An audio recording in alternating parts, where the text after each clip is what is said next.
Welcome back. This is Jerry Capturecraft, and we're diving into Fundamentals Part 2, which is going to be composition.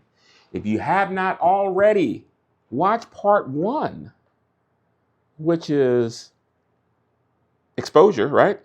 Aperture, shutter speed, ISO. Please, please, please dive into that because that's the foundation of photography, right? If you're like my friend Lincoln, he keeps busting my chops saying, Jerry shoots on auto. Well, you just told everybody to shoot on auto. I'm not saying that, Lincoln. I'm saying learn your fundamentals because we want to get off auto. If you want to get off auto, if you want to evolve past the big green A on your camera, you're gonna need to learn how to do it.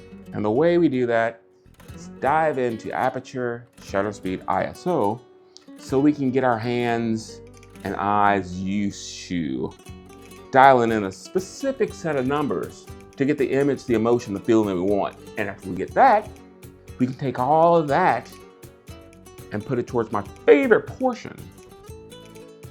In my opinion, the most important portion of photography is the composition. Now, if you're screaming and yelling, saying composition's not that important, I just shoot from the hip and whatever I get is what I get. All right, nobody cares about composition, that's fine. To me, composition is a reason to own a camera. It was a little bit dramatic, but yeah, composition is what sets the emotion. What sets the feeling, the balance, the story. It is the reason you look at a picture and you're like, damn, that's a great picture. Because someone took the time, looked at a scene, knew what they had on hand, and captured that scene in a way that when they shared it with us, it told the story. It evoked the same emotion that they saw in the camera, in real life, back to us when we saw it on the picture, right? Yes, that is all composition is gonna do for you. It may do some more stuff for you, but that's the key thing it's gonna do. It's gonna tell your story to the person viewing the image, hopefully in the way you saw it in person. So, there's a ton of rules. Photography has so many rules. We're gonna get into them. We're gonna break down all of them. This segment's gonna move quick because I do have a feeling that once we break down all of the rules of compositions and start looking at all the overlays and how they apply, it's gonna be something really, really similar in all of them. It's gonna take us back to probably just using just one or two different rules of composition, but we'll cover them all. We're gonna just be talking about photography composition. Eventually we'll start talking about cinematography or cinematic composition, but just for now, Photo Fundamentals Part 2, composition starts right now.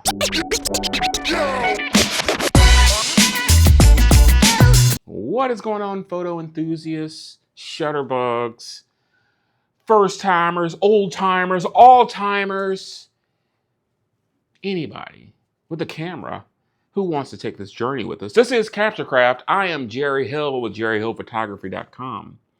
And this is part 2 of our fundamental series. And today we're going to be talking about composition. But before we get into that, I want to check in with you guys and gals and people. I want to check in with all of you beautiful folks out there and see how you're doing. Summer's going good. Nice and warm. It's nice and warm here in the Midwest. We've been in the 90s for the last couple of days. I've been slow getting the video together because I've been having a few projects going on. One of my favorite music venues is opening back up. So I've had the opportunity to go shoot some video and put together a commercial for them, and I'm super excited. Yeah, it's been closed for like 5 years. It was one of the places where, if you don't know, well, probably nobody knows because this is new and I'm just starting off with this channel, but up until the pandemic, I was a professional DJ. I mean, I guess I still am a professional DJ. I still do a lot of private events, a lot of corporate events. I still do a bar, club night here or there, but I'm getting old. So I don't want to be out there too late, too much longer, but I still love it and enjoy it. And one of the places, I can't say its name yet, but here in the Midwest, here in St. Louis, in an area called The Grove, it was a place. And this place pretty much set me up with my first residency and helped me cut my teeth, if you will, and get my bearings on how to read a room and play music for people and entertain a crowd, and kind of got me out there doing things on a bigger scale. Before that, I played drums. I still play drums, but I never played, I did play on the same ticket as B.B. King once. Wasn't on the same day or the same stage, but we were in the same festival. But this one place is near and dear to me because, like I said, it was just one of those things I have a lot of fond memories, and it's opening back up. It's new ownership, a little bit of a new name, but I'm super stoked about it. And I'm super stoked that I was able to roll camera and help them cut a video. Follow my page. You'll be seeing it coming out soon, and I'll be happy to share that with you. But what does that got to do with composition? Well, I guess if you think about it, music compositions, photo compositions. A composition is just how we put together our art, the thing that we want people to see. In photography, it's a few different approaches, but if you're doing product photography, like I do a lot of, you get to set the stage. You got a blank slate.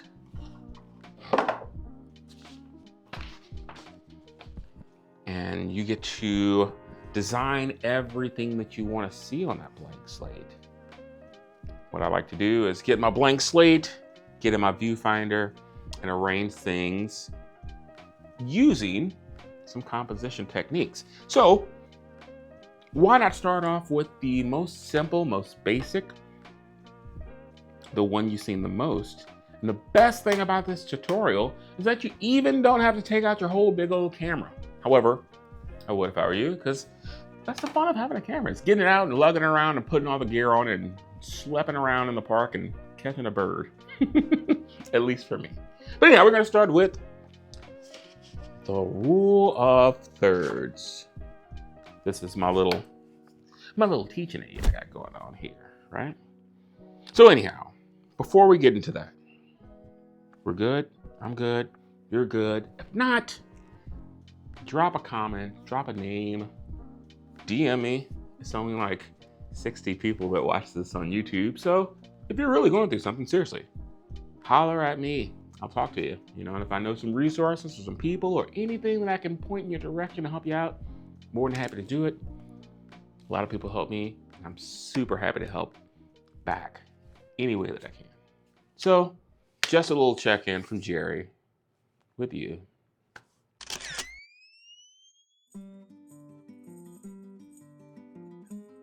Okay, back to composition.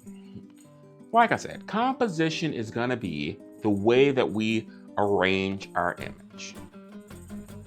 There were a lot of ideas and hot takes, maybe not even hot takes, mild takes on the social medias. And I put this question out. I'm not on the Twitters, but I am on the threads. And I put out this question, and some of the responses were, as you expected, the rules, I'm gonna do what I want. And some of the response was like, well, rules were there for a reason. And some of the responses, varied anywhere between it and follow the rules, right? So before you can it, you really need to know how to use it, maybe. Or maybe you don't know how to use it, maybe you have your own ideas and you let your heart be your guide. That's what I do in the kitchen when it comes to garlic, like any good chef. But I do know that before I go buck wild with the garlic, I know what it tastes like I know what it does to a meal.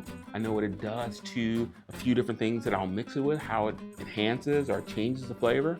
So before I say that I will just garlic the heck out of something, I had an approach. I had an idea. I had a little bit of knowledge in my back pocket before I just went crazy, right? So that's hopefully what the breakdown will be with composition. Okay, so starting off with rule of thirds. As you can see by my little plexiglass here in front of this yellow piece of construction paper, is that it's pretty much a tic-tac-toe, right?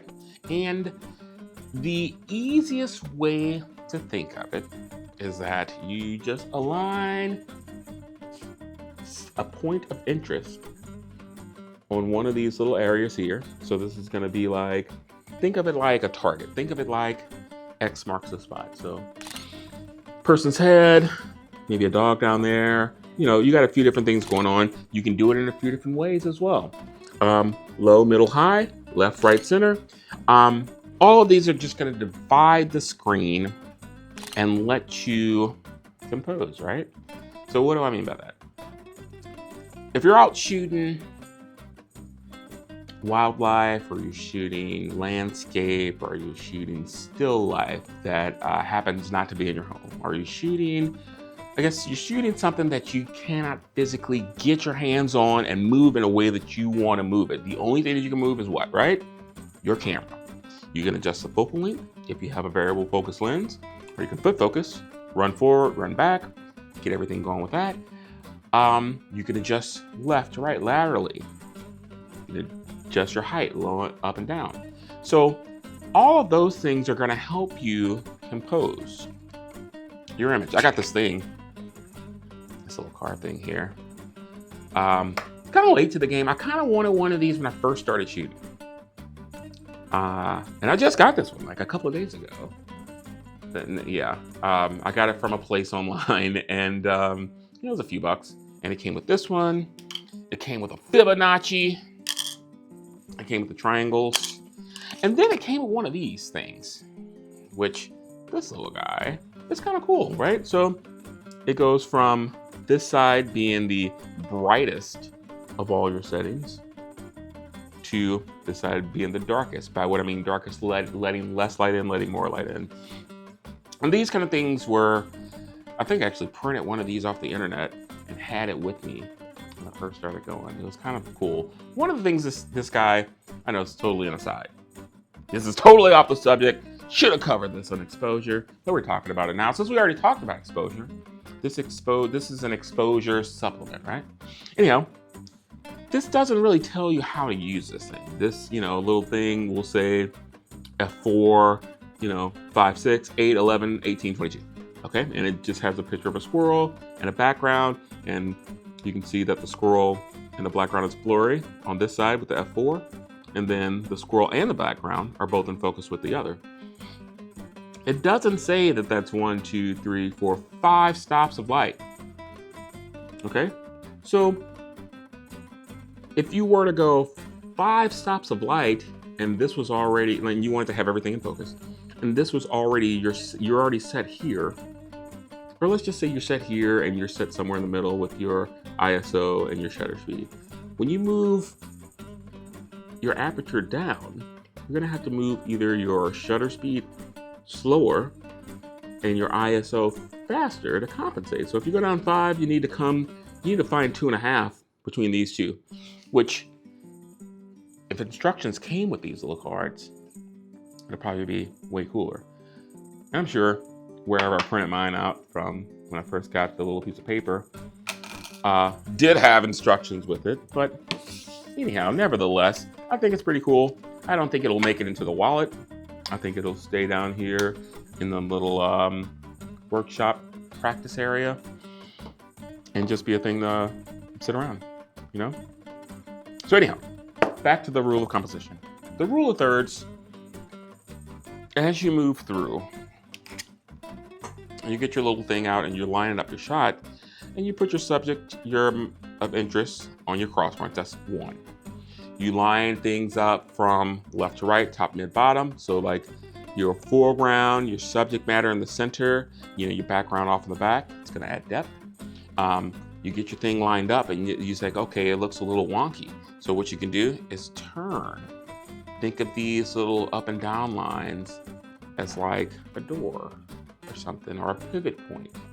So your subject is still lined up, but you pivot ever so slightly to give a different perspective, to move some things behind you. A lot of photographers will line up a shot, and they, have a husband and wife. You're shooting a wedding. You got them, right here in the center of your three, your tic-tac-toe grid there.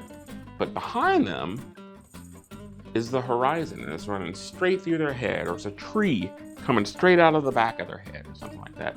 But you, for the most part, are in a space where everything else works. Then you pivot to the left, to the right, maybe go down, maybe go up, and it changes your perspective. And that's all based on this one little principle, right? Little tic-tac-toe. You got a bunch of things you can do with it. Crosshairs, use those like aiming points and put interesting things there. Or left, right, center, bottom, center, top, pivot, up and down, different perspective. All of these things are just the guidelines to help you get a more balanced image, right? Okay, so that's rule of thirds. What do we have next? Leading lines are things that are in the environment, things that are in your scene that draw the viewer's eye to what you want to show them, right? So think you have a fence line. So you got the fence going. We've all seen this picture. I will find one, pop it in the thing here, we can look at it together. So you got a fence, you got a person, and they're standing on the fence, and you got a square on picture of them, right? So as far as the like rule of thirds concerned, let's say, you got your fence is coming through here in the center. You got some grass and some stuff down here at the bottom. Your person's in the center, and they're looking there. And that's a fine composed image. But let's change it, right? So we got the same fence. And instead of being directly in front of the person, we go to the side of the fence. So now the fence line is running the length and the person's down here. So it's more of a V, it's more of a funnel, it's more of a guiding you right into that same image that's still framed with your rule of thirds, but also you're using some of the environment to guide the eye to the person. So you're out, you're shooting, and you got something going on, you want to shoot it, but you can't make it make sense. You can't, it's too chaotic. It's a lot of stuff going on. Sometimes changing your perspective, getting higher, getting lower, and finding something that naturally leads in will help the viewer find its way to the subject, to the focal point, to the point of interest that you want to guide them to, right? So, what is framing? To me, it's like creating a portrait within a portrait, a picture within a picture. I'll be right back. All right, so this picture of my wife, it's in a frame. This is a literal definition of framing. You have your subject, and then you find some way to frame them out. Now, this portrait itself isn't exactly an example of framing, but you get the idea, right? You're outside and you see an archway and a door, and it's colored pretty, summertime. You're walking along with a friend and they're wearing a fit that's right on point with that. The door's like a fuchsia, they're wearing like a teal, some dope kicks. And you're like, get up there, let's take a picture. And they get up there and they do their pose. I hope that's not the pose. They get up there, they do whatever pose they do. And they're in that archway door, that's framing. You got someone who is leaning out of a car window. They're framing that car window. Sticking their head out of an actual window, that's framing. You got some trees and some bushes around. Those things, you're gonna use things around to kind of block the negative space to focus on the subject, right? If your subject's getting lost in like the background of the image, everything's real busy, and you can move or shift perspectives, like I was talking about with the rule of thirds, your pivot points, and you can move around and reposition yourself to get something to frame them up. That's going to draw the viewer's attention directly to what you want them to see. In addition to using your rule of third principle, and quite possibly, depending on how you frame it, leading lines, right? So now we got three principles ready, stacked up, learning them, on to the next one. All right, so what's next? So what are we talking about? We're talking about symmetry and patterns. So probably the modern day, most known, probably most famous pop culture director that uses symmetry is who? Say it together. Wes Anderson, right? So he's known for having scenes that are well balanced, people-wise, the architecture, the everything, whatever. He does really symmetrical scenes, and I think they're cool, you know. Some people have other feelings on them, and that's fine too. I'm not here to talk about how you feel about Wes Anderson. I'm just giving you an example of some symmetrical framing, right? Symmetrical compositions, and patterns are going to be just as similar, right? So what would be an example of a pattern? You are on a bridge. It has fancy like bridge things, you know, those little things, those little slats, just like the ground, the railing, and in between those little slats. It's a name for them. I have no idea what they're called, but sometimes on fancy bridges, you know, they're like concrete and they're wavy or something. Looks like a little bowling pin or chess piece. I don't know. I'm freestyling here, folks. But yeah, those things, perfect example. Those things are going to be an example of a pattern. So now if you just look directly on at them, head on at them, so this is your face, this is the wall, we look straight at it, you're going to see those little things, you know, like bars in a jail cell, or bars, you know, in a window, if you're in a barred window area. I can't think of anything, I'm drawing a blank. It's been a long time. A long time since I sat down and had to think about this stuff. But let's say you take, and we're back to our rule of thirds. Instead of looking direct on, we take the camera and we pivot. So now we're looking down the lane. So we have our little pillars that are walking down the lane. We put a person at the very end of that, right? We have, let's say that at the end of that little bridge, I'm gonna have to try to find this place to recreate it for one. At the end of that bridge, it's is the end of a tree line that opens up into a little field. Okay, so now we've used our rule of thirds to line up a person, and we've used leading lines on that bridge to guide the viewer's eye down to the person. We have patterns right there on the bridge, the slat work, which are gonna look cool because we're gonna be focused on the person, you know, probably like an F4 or something. They're gonna be off maybe 50, maybe not 50, maybe like 10 feet away, maybe 20 feet away, just to get the whole scene going on. And that little post there that's close to us is going to be all ooey gooey and blurred out, and it's going to come into focus closer to the person, and boom, you have a dynamic picture that uses the rule of third as your as part of your composition, that uses framing as part of your composition behind them that opens up into the meadow, that uses leading lines as part of your composition, the side of the bridge that leads into the person, that uses patterns of our symmetry and patterns as part of your composition. Does it sound like a lot to remember? Yes, it is. Do you have to remember it all? Heck no. The cool thing about learning the rules is once you've heard them all, you can find a couple and stick to those. You can stick to none. You can break them all, but kind of knowing some of this stuff is like I said about the garlic.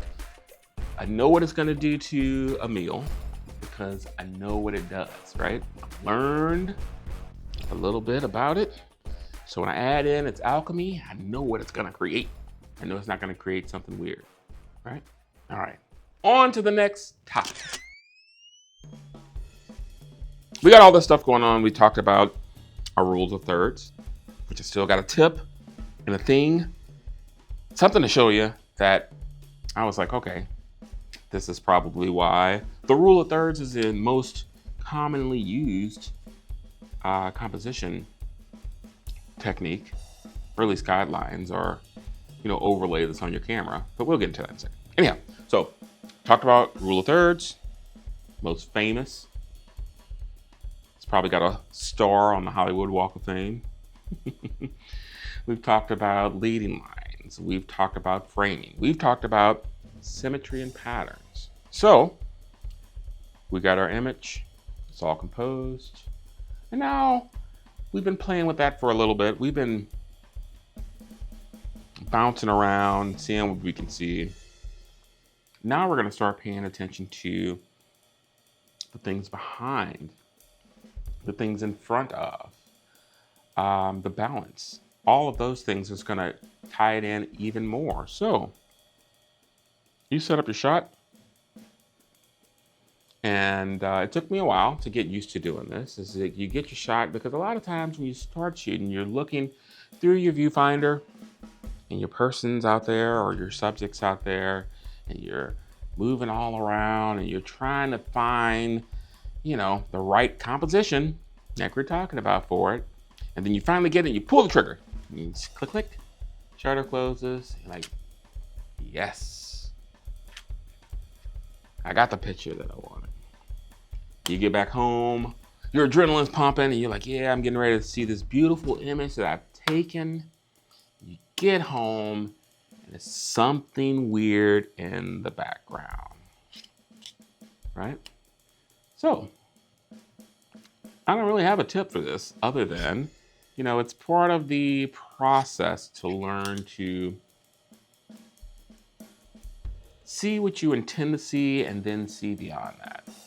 I know it sounds hoity-toity or, I don't know, full of malarkey, but you gotta kind of look at that. When you get your composition set up, you get it all framed up, get everything going, then the next thing you do, suggestion only, is you look around in your viewfinder. You look around. Maybe come away from the camera. Just look around the camera at your subject and see what's going on behind them, beside them, in front of them, and adjust. Right. So you don't have that tree that's going straight out of their head, when you can maybe use a tree as like a framing or a post or something that you can have your subject lean against, or just move away from it altogether, right? And you won't have that horizon or highway or just straight line cutting through someone's head behind them, when you could get down a little bit and have the horizon start at the top of their head or a little bit lower, So those are things that come with practice. It's not something that you're going to do. Well, you might. I mean, you're super dope, right? You might do it right away and just be like, Jerry, I got this next thing. And I'm like, yo, that's dope. I'm glad you got it. Come over and teach me how to get things that quick. Because sometimes, it takes me a little bit of a while. Like, I'm a fan of like technical stuff. I like hands. I like all the buttons. I like the knobs. I like the technical aspect of things. Anything. I don't care if it's the refrigerator. I like to press all the buttons and make it do the thing. And if it can do something that's just a little bit cooler, then like, I want to make it do it, right?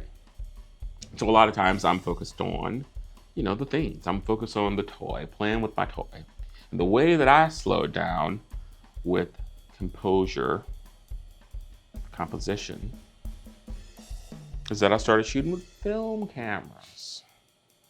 I got one gifted to me from my mother-in-law, very sweet lady. Thank you, Sue. And went out, got some Ilford HP5, the cheapest black and white film that I could find. Threw that thing in there, and I just rolled around. And that's what I shoot with, for the most part, when I'm just shooting for me, for leisure, for hobby, because it does make me slow down.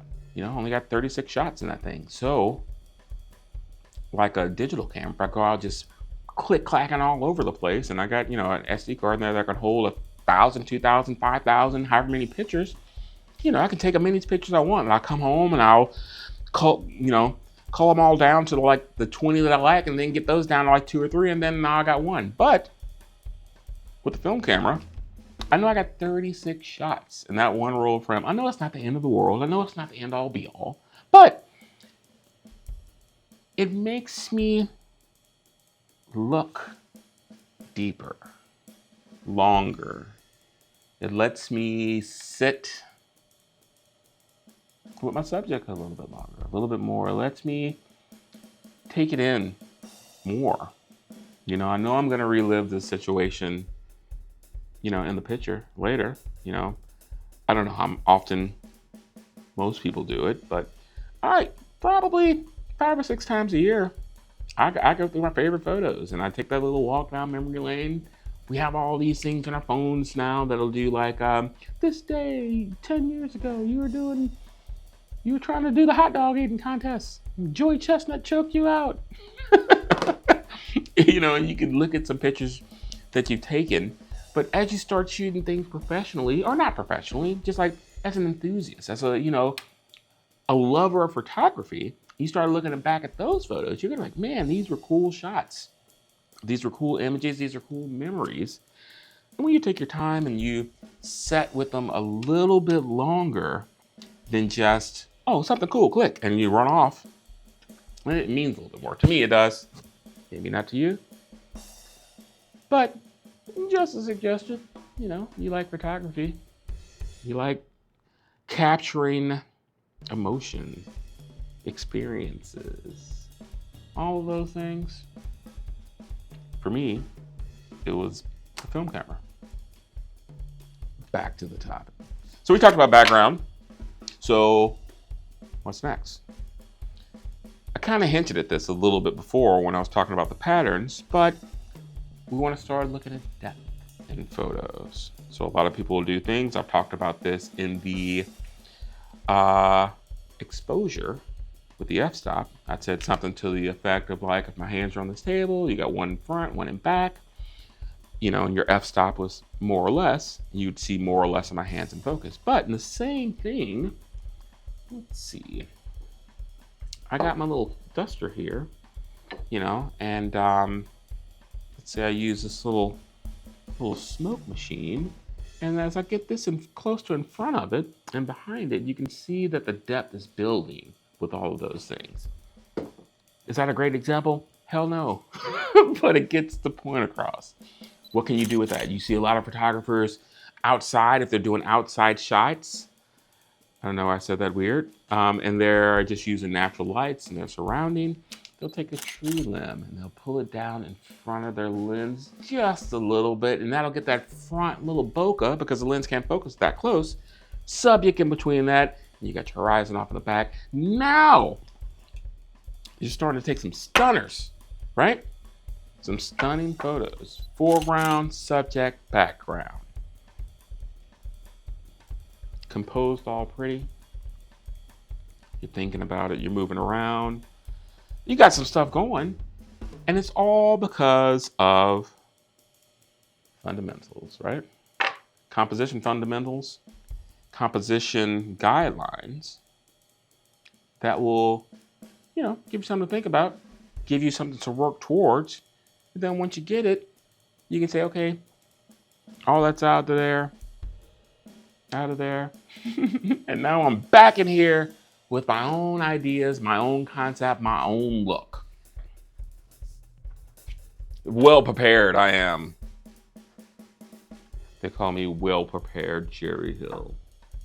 They don't call me that. But I did get to do some doodles, right? We already looked at my rule of third doodle. And this is the thing that I found a little bit interesting. So there are a ton of different ways to compose, a bunch of different tools that really, you use for different things. So we got the OG.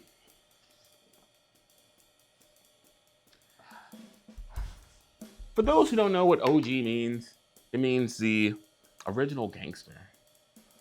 But as you get in your 40s like me, when somebody calls you an OG, it just means old guy. So this is our old guy, the rule of thirds, right? So the rule of thirds, simple. Tic-tac-toe, use the points of interest, and you got a thing going on. So then you have another set of principles, which is the fib. Now the lines on this, the squares and all the things, those are measured out. I used a square, and I hashed that little dot on there. This is not to scale, or it's kind of to scale, but it's not exactly right. But you get the point. The Fibonacci does a little spiral, the golden spiral, and you can see it's big, smaller, and it just kind of breaks down. So how do you use this, right?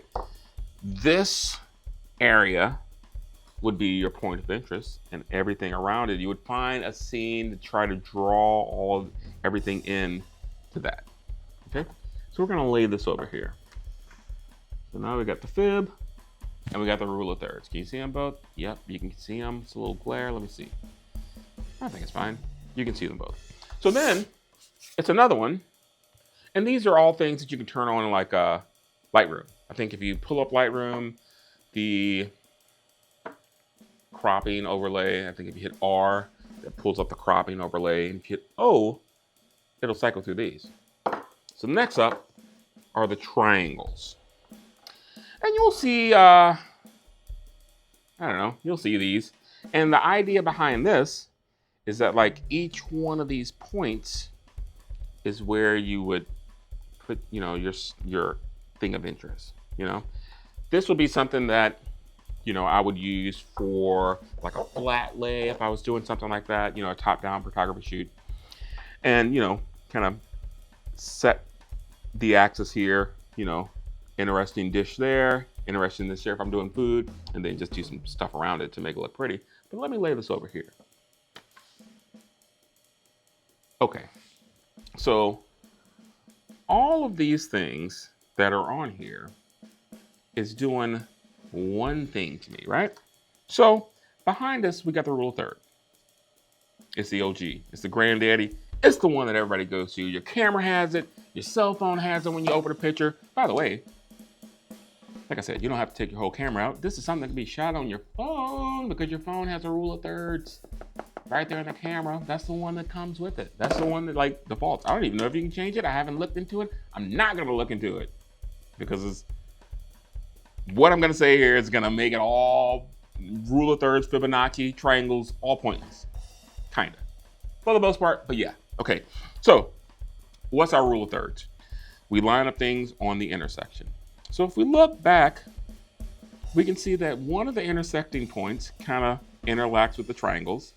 Pretty close, Another intersection point is kind of in the same zone as the Fibonacci, right? Which has an intersecting point there.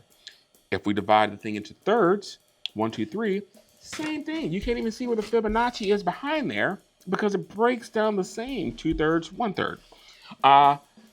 If you're using the triangles to get something in the center focus, the rule of thirds covers that.